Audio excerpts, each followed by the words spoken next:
Good morning student. अब मैं आप लोगों को प्रत्यय पढ़ा रही हूँ, ध्यान से देखिए।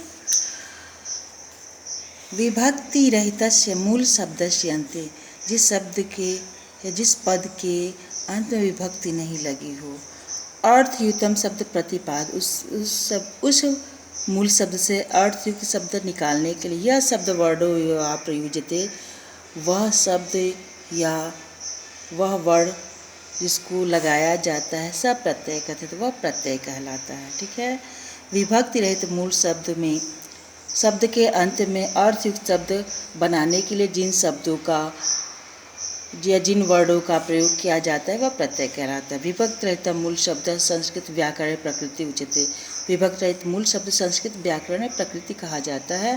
प्रकृतिरियं द्विविधा, प्रकृति यह प्रकृति दो प्रकार की होती है, जैसे धातु तद्यथा वैसे ही धातु प्रतिपादिकं च, धातु और प्रतिपादिकं एवं धातु प्रतिपादिकाच्च च अनंतरम यह वर्ण प्रयुज्यते।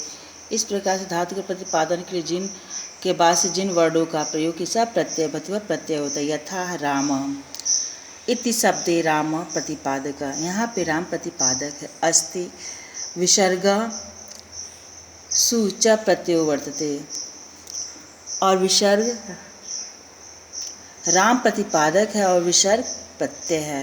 तथा पठित्वा इत शब्द पठ धातु है और कत्वा प्रत्यय है। ठीक है। अब देखिए प्रत्यय पंचविधा भवति, प्रत्यय 5 प्रकार के तथा विभक्ति जैसे विभक्ति कृत तद्धित स्त्री धातव, ये 5 प्रत्यय होते हैं। विभक्ति 1, कृति 2, तद्धित 3, स्त्री प्रत्यय 4 और धातु प्रत्यय 5। अत्र इमे प्रत्ययापि अवबोधन, यहाँ पे इमे यह भी प्रत्यय के रूप में जाना जाता है। विभक्ति धातुनानाम अनन्तरं तिः तः अन्ति प्रभृत्य प्रत्यय प्रतिपादिकानां च अनन्तरं सु औजस् प्रत्यया विभक्ति प्रत्यया भवन्ति। धातु के अंत में धातु के बाद ति त अन्ति जैसे प्रत्ययों का प्रतिपादन करने के लिए सु औजस् प्रभृति प्रत्ययों को विभक्ति प्रत्यय कहते हैं। विभक्ति प्रत्यय होता है, जैसे रामसु रामा, गति गच्छति, पठ अन्ति पठन्ति। ठीक है, ये धातु हो गया। अब कृत देखिए, कृत धातु के बाद प्रयुक्त प्रत्यय कृत प्रत्यय कहलाता है। इसे हिंदी में कृदंत प्रत्यय के नाम से भी जाने जाते हैं, जैसे पठ प्लस ल्युट पठनम। तद्धित प्रत्यय संज्ञा सर्वनाम के बाद जो प्रत्यय का प्रयोग होता है वह तद्धित प्रत्यय कहलाता है। शिव प्लस अड़ शैवः। ठीक है, शिव प्लस अड़ शैवः।